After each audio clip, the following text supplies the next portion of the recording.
છે? ક્યાં જાય છે તું? અહીં બાજુની શેરીમાં જાઉં છું. બાજુની શેરીમાં શું કામ છે તારે? મારી બધી ફ્રેન્ડ રહી છે ને એના ઘરે બુક્સ લેવા જાઉં છું. બહુ ભણી લીધું હા? કોઈ બુક્સ લેવા જવાની જરૂર નથી. ચૂપચાપ ઘરમાં જ રહેતું. એટલે એમ કે આપણે બહુ સારા કામ કર્યા છે ને એટલે હવે તારે બહાર જવાનું બંધ. હજુ તારા દિમાગમાંથી એ વાત નથી નીકળી. ક્યારે નહીં નીકળે? જ્યાં સુધી અમારી મરજી પ્રમાણે તું લગ્ન કરીને આ ઘરમાંથી નહીં જાય ને ત્યાં સુધી આ વાત નહીં નીકળે. ભાઈ મારા લગ્નને હજુ ઘણી વાર છે. તું કેમ આવી રીતે વાત કરે છે મારા જોડે? તું મને નથી ઓળખતો. એટલે હવે તું શીખવાડીશ મને? તું કહીશ? હે? ના ભાઈ, તું મારાથી મોટો છે એટલે તને વધારે ખબર હોય. પણ તું જેવું સમજે છે ને એવું નથી. એક નહીં ને 10 વાર મેં આ વાત કરી કે એવું કાંઈ નથી તો પણ તું કેમ નથી સમજતો? તો કેવું છે સમજાવ મને. હા જો ભાઈ, હું છેલ્લી વાર કહું છું, મારી બસ છૂટી ગઈ હતી એટલે દેવાંગ મને ઘરે મૂકવા આવી રહ્યો હતો. આપણા ગામનો છે, મારા કોલેજનો છે, બસ ખતમ. એનાથી વધારે કાંઈ નથી. તો તારી ભૂલ છે ને. તારે એની ગાડી પાછળ નો બેસવું જોઈએ ને. શું કામ બેસી? અચ્છા, હું મને ફોન કરીને એમ કહું કે ભાઈ તું મને કોલેજથી લઈ જા, તો તું આવવાનો હતો? હા આવત. મને ફોન કર્યો હોત તો હું આવત, પપ્પાને કીધું હોત તો પપ્પા આવત. પણ તે જે કર્યું છે ને એ ખોટું કર્યું છે. ભાઈ મેં કાંઈ નથી ખોટું કર્યું. તને એવું લાગતું હોય ને કે હું ખોટી છું તો એવું રાખ. હું જાઉં છું. ના પાડીને મેં તને હે મારી ઉપરવટ થઈને તું આ ઘરની બહાર પગ મૂકી છે એમ? હા. સામે બોલે છે મારી? હે ચૂપચાપ ઘરમાં જા. વધારે માર ન ખાવો હોય ને ઘરમાં જા. જા.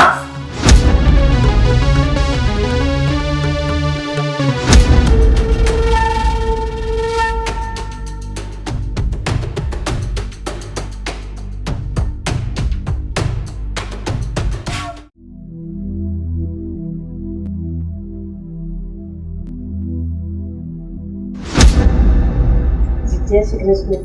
જય કૃષ્ણ. શું કામ આવ્યા છે લોકો? અરે મોટી બાપા, મારે તમારે હારે થોડીક વાત કરવી હતી એટલે મેં કીધું હું આટો મારતી હતી. આ તો તમારે એકલા ને હોય ને. આને સાથે લાવવાની શું જરૂર હતી? અને બેટા મારે આની બાબતે જ વાત કરવાની હતી એટલે એને ભેળો લેતી આવી. મોટાબેન, એક તો આ ગામમાં તમારી ઇજ્જત સારી છે. આજે તમે મારા ફરી આવ્યા એટલે હું તમારી મર્યાદા નથી પૂછતો, બાકી આને લાવીને તમે ભૂલ કરી છે. મોટી બાપા, તમે શાંત પડી જાઓ, આપણે શાંતિથી વાત કરીએ ને. કામ હોય બોલો. શું તમે તમારી દીકરીનો હાથ મારા દીકરાના હાથમાં આપવા તૈયાર છો? શું? આ નાલાયકને મારી દીકરી આપું? બોલતા પણ હચકાતા નથી. ભાઈ, તમે શું કામ વેરઝેર ઊભું કરો છો? અરે જ્યાં ગોળ હોય ત્યાં કીડીઓ આવે, અરે દીકરી હોય ત્યાં માગા આવે. અને જો તમારી હા હોય તો આપણે વાતને આગળ ચલાવીએ ને. રાધાબેન, વેરના બી તમારા છોકરાએ લાવ્યા છે. અને રહી વાત સગાઈની, તો એની કોઈ એવી હેસિયત નથી કે મારા ઘર ઉપર આવીને દીકરીનું માગું માંગે. પણ મોટી બાપા, તમારે મારા દીકરાને સમજવામાં ભૂલ થઈ છે. બસ બધા ખુલાસા થશે સમય આવવાનો. અને જેને ભૂલ કરી છે એને સજા પણ થશે. પણ કાકા કઈ વાતની સજા? મેં કોઈ ભૂલ કરી જ નથી. એ તારી માં વાત કરે છે, તું ચૂપ ઉભો રહે. મોટા વાત કરતા હોય એમાં વચ્ચે ન બોલાય. કેટલી વખત સમજાવ્યો છે તમે? એને હું સમજાવી દઈશ. હા, હું તને સમજાવી દઈશ. મોટી બાપા, હું ખોળો પાથરીને તમને કહું છું કે તમે તમારી દીકરીનો હાથ મારા દીકરાના હાથમાં આપી દો. ઈશ્વર પાસે ખોળો પાથરીને રાધાબેન તમારા દીકરાની જિંદગી માંગો, કદાચ એ આપે તો બચી જાય. મમ્મી મમ્મી રહેવા દો. તમે કેવા લોકોની સામે તમારો ખોળો પાથરી રહ્યા છો? દેવાનભાઈ વચ્ચે બોલો છો. અરે એ પણ તમે લોકો સમજી કેમ નથી રહ્યા કે કોઈ ભૂલ નથી કરી? અરે મેં તો એની મદદ કરી હતી. પૂછી જોવો ને દામિનીને. તમારા બા વાત કરે છે ને તો તમે ઘડીક મને ઉભા રહ્યો ને ભાઈ. મોટી બાપા અત્યારે જવાનીનું લોહી છે.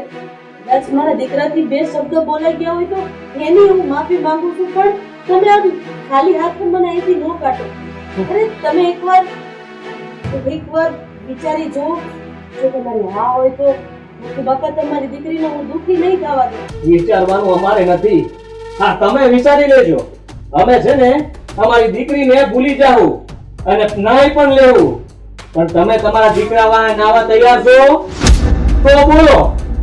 તમે હું બોલો છો? તું બોલમાં કઈ. રાધાબેન મારી વાત સાંભળો. તમારા દીકરાની જવાન હોય છે ને, હું મારા જવાન દીકરાના લોહીને છૂટ આપી દઉં એના પહેલા એને બચાવી અને જતા. મોટી બાપા હું માનું છું કે મારા દીકરાએ મદદ કરીને ભૂલ કરી છે, પણ તમે આટલો બધો ગુસ્સો કરીને સમાજમાં તમારું નામ છે એનો ઉપયોગ કરીને આવી રીતના નાના માણસોને બગાડશો. અરે એક બાયું માણસ છું અને ઘરવાળા વગરનું મારું ઘર છે એટલે તમે મને આવી રીતના કાઢી મૂકશો. એટલે શાંતિથી વાત કરીને કહીએ છીએ. બાકી છે ને આ એકલો આવ્યો હોત ને તો જીવ તો જાતે નહીં. અમે એનું જ વિચારતા હતા અને તમે આવી ગયા. સારું થયું કે મારે તમને ઘરે કહેવા ના આવવું પડ્યું અને અહીંયા જ કહી દીધું મેં. તો અત્યારે તમે વયા જાઓ. આ વાત આપણે પછી કરશું. અત્યારે આ વાત કરવા જેવી નથી અને હું તમારી માફી માંગુ છું. હું તમારા પગે પડું છું. એનાથી વયા જાઓ કોઈ. તમે શું કામે પગે પડો છો એને? શું ભૂલ કરી છે તમે? બાપુજી મેં કાંઈ ભૂલ નથી કરી, પણ તમે બાપ દીકરો ભૂલ કરવા જાઓ છો. જે દુશ્મને અમારી ઊંઘ હરામ કરી દીધી છે એને તમે પંપાળો છો. આદિ આ લોકોને કામ પતી ગયું હોય તો પૂછી લે, જાય છે કે મૂકવા જવું પડશે? અરે ના ના મૂકી બાપા, મારો જવાબ અમને મળી ગયો છે. કદાચ મારા દીકરાની ભૂલ હશે ને હું મારા દીકરાથી આગળ કોઈ ભૂલ નહીં થાય એનું વચન મારો દીકરો નહીં પણ આ દીકરાની માં આપે. સારું ત્યાં. જય શ્રી કૃષ્ણ. જય શ્રી કૃષ્ણ. અને હા, એક વાત કાન ખોલીને સાંભળી લ્યો. હવે અહીંયા સુધી આવી ગયા છો ને તો આ ગામ છોડવાની તૈયારી રાખજો. તમે મુખી બાપાના ઘરે પગલા મૂક્યા છો. એક મિનિટ આદિ, તમે જે બોલ્યા છો ને તો મારી વાત પણ સાંભળી લો. અમે નાના માણસો જરૂર છીએ, સ્વાભિમાન અમારે પણ છે. હા, કઈ બોલતા નથી એનો મતલબ એ નથી કે તમે લોકો જે બોલશો એ સાંભળીને અમે ચૂપચાપ ચાલ્યા જઈશું. એ છોકરા, અરે તારી તો હું માફી માંગુ છું. હું ખોળો પાથરું છું. બસ મમ્મી, ચૂપ. મારી નજરોથી દૂર થઈ જાય. મારો હાથ ઉતરે ગયો. અહીંયાથી. ચાલ. મારો એકનો એક સહારો છે. તમે કંઈક થઈ જશે ને તો હું રગડી પડીશ. તારી માના સમજો તું અહીંયાથી ચાલ. એ મારી માના હમ રોકી રહ્યા છે મને. એ તારી માં સાથે જઈને વાર્તાલાપ કરજા. સારું. થઈ ગઈ મારી નજરોથી દૂર. ઓય! બાપુ, જો આજ રાત સુધીમાં ગામ છોડીને લઈ જાય ને તો એ ગયો. હવે મોડું કરો. હવે મોડું કરવા જેવો સમય નથી. હું તમારા પગે પડું છું. આટલું બધું કરું પણ ત્રાસ ન ગુજારો. મોકલી દે અંદર. વહુને અંદર મોકલી દે. હાલે, જા. બાપુ, અંધું ખોટું થઈ રહ્યું છે બરોબર ને તમે? હવે પગલા ભરવા જ પડશે. અરે હવે કાલ સવારે ગામમાં વાતો થશે કે આ રાધી બેન આપણા ઘરે માગું લઈને આવ્યા હતા, મુખીના ઘરમાં માગું લઈને. આ તો આપણા ઘરની ધાકને હિસાબે કોઈ વાત ન કરતો હોય તો કોને ખબર? કદાચ ગામમાં કોઈને ખબર પડી પણ ગઈ હોય. વિચાર કરો, આ છોકરો અને મારી બેન તેનું નામ લેતાય મને પીઠ ચડે છે.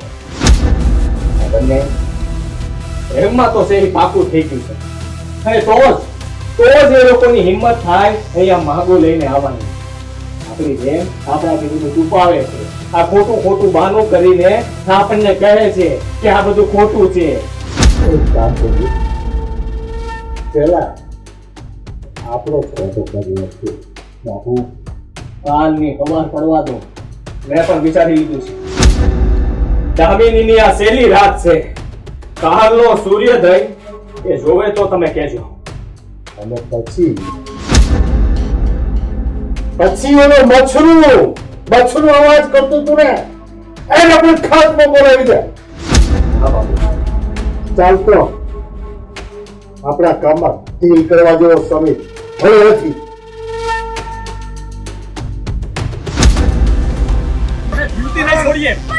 જે હિંમત હતી ને તે બહુ ખોટું કર્યું છે અમારી સાથે.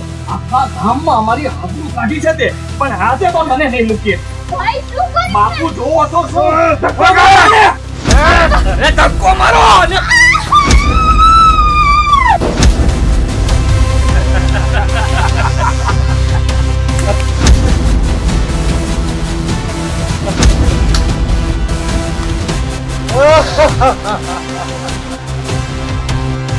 હાલો